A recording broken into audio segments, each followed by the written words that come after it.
Narwhals, we are starting lesson 14.2 and it is called Area and Units.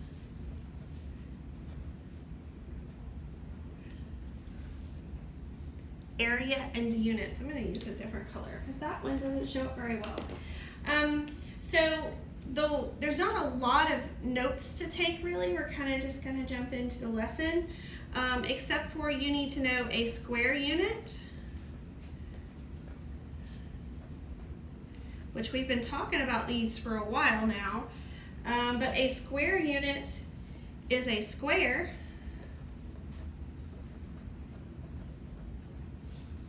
with sides that are each 1 unit long. A square unit is a square with sides that are each 1 unit long. Now, your units can be sometimes feet or inches or centimeters. You can use different units today. I think pretty much everything we're going to be using is units. You're going to be using some on inches and centimeters on your practice page, but it looks like we're going to be using a lot of units here. So to draw you an example, this is a square unit, one of those boxes that is 1 unit long. Each side is 1 unit long. So this is a square unit. And so I write this 1 square, and I can put SQ for square, abbreviation, unit, or the other way to write, excuse me, the other way to write it is 1 unit with a tiny 2 there in the corner. I know I showed you guys this on morning work a while back, but you can write it either way. It means 1 unit squared or 1 square unit. Doesn't matter which way you write it. If you write it the second way here, you just need to make sure that your 2 is small. Up in the corner, it doesn't look big. Otherwise, it's going to be confusing. All right, so when we're using our square units, for instance, we can take a shape that looks like this. I have 3 units on this side. 1, 2, 3, down, if you're drawing it with me. And 1, 2, 3, 4 units across. And remember to find area, we can count up the square units, or of course we can look at this like an array and we can multiply. So if I asked you what is the square units for this shape, you could count 1, 2, 3, 4, 5, 6, 7, 8, 9, 10, 11, 12.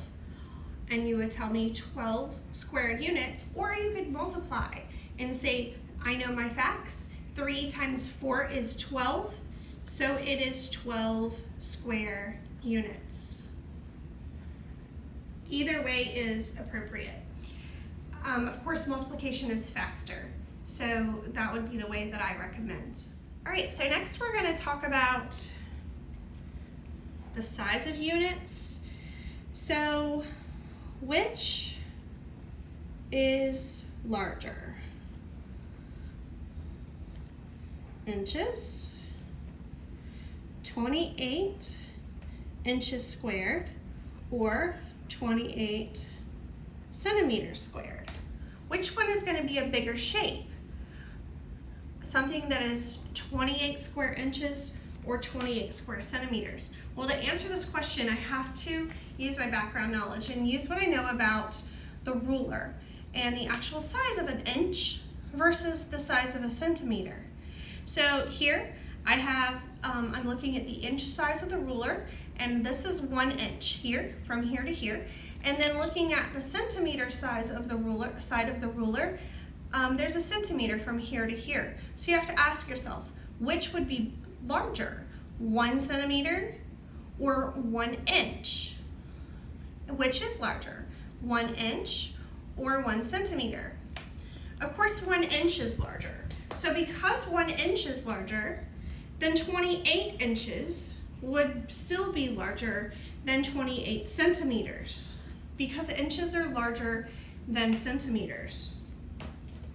All right, another thing that you're going to need to be able to do is to tell me if I have a rectangle that is 40 square centimeters. The whole rectangle, the area of my rectangle is 40 square centimeters.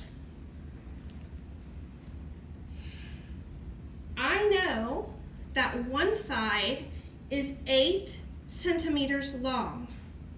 1, 2, 3, 4, 5, 6, 7, 8.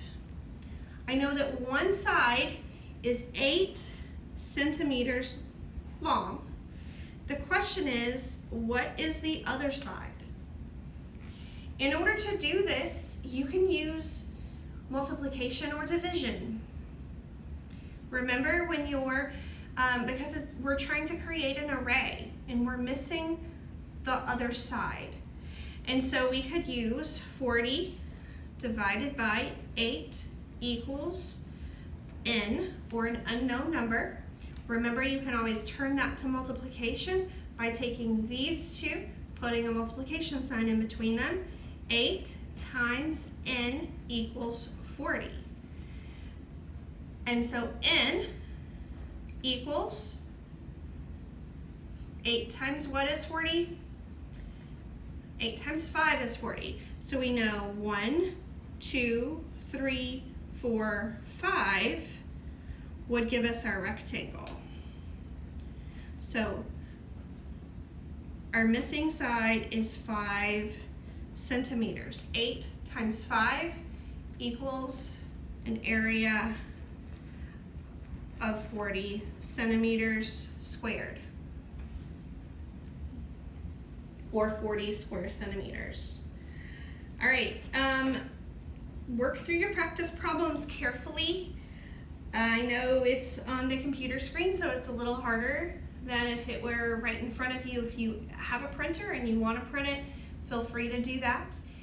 There is a section under the instructions that say if you're having trouble understanding, and there's it tells you to look at the slides, and then of course you can go and do the digital quick check for extra practice. Good luck, and let me know if you have any questions. Have a great day.